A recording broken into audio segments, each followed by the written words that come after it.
Hello everyone, welcome back to the Team Aerotech YouTube channel. This is part 2 of our FPV drone build series.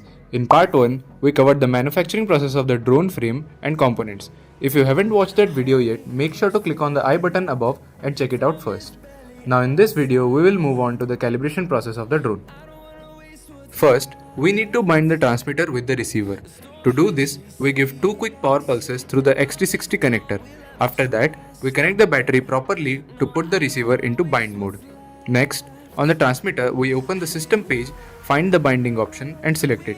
Once the binding process is complete, the transmitter and receiver will be successfully connected. After binding, we take a USB Type-C cable and connect the flight controller to our laptop.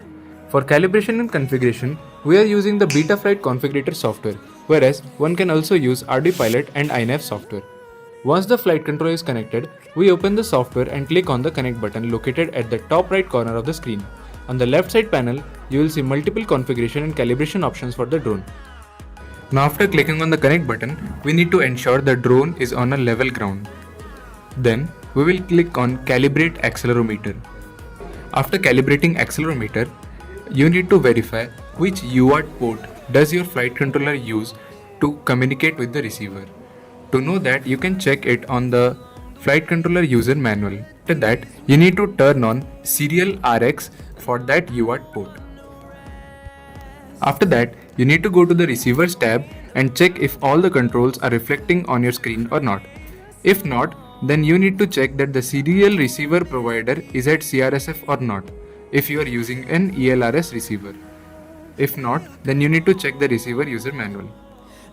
After that, we need to go to the Modes tab.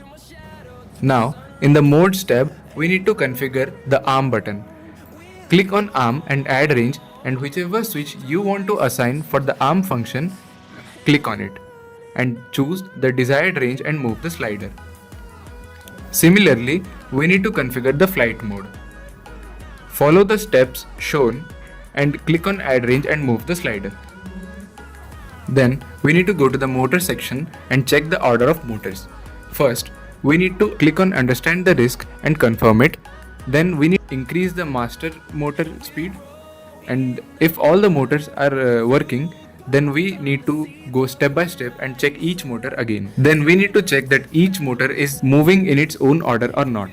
For checking the order of the motors, we need to increase the slider for the first motor and check if the first motor is moving or not. If not, then we need to reorder the motor, and this same step applies to all motors. After that, we need to make sure the motor direction for the clockwise and counterclockwise measure. Then we need to check the direction for each motor. Similarly, the way we did it in order motors, we need to increase the slider for each motor and check if the direction is as specified in the configuration or not. If not, then we need to click on the specified motor and go to motor direction and reverse it. Now, the calibration of a drone for its maiden flight has been done.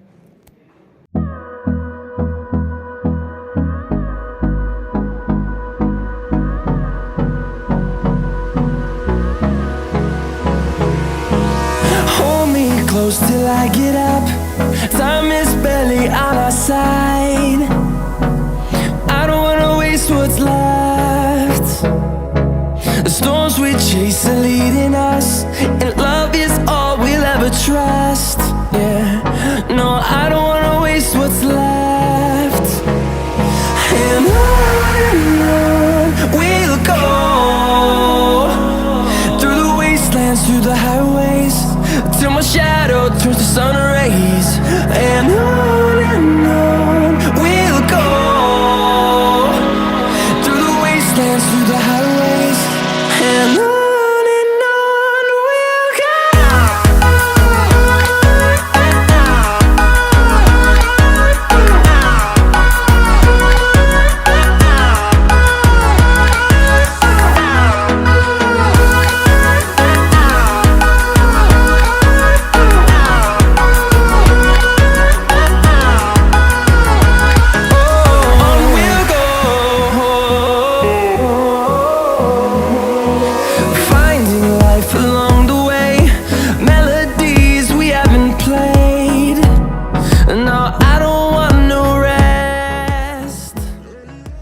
After completing the calibration process, we carefully install the propellers on the motors. Make sure the propellers are mounted according to the leading edge direction, following the clockwise and counterclockwise motor rotations. Then tighten them securely. Finally, we connect the battery, arm the drone, and now the drone is ready to fly.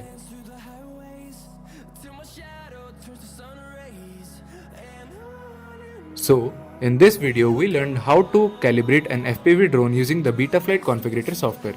In the next video we will perform the flight test of the drone. That's all for today's video. Team Aerotech signing off.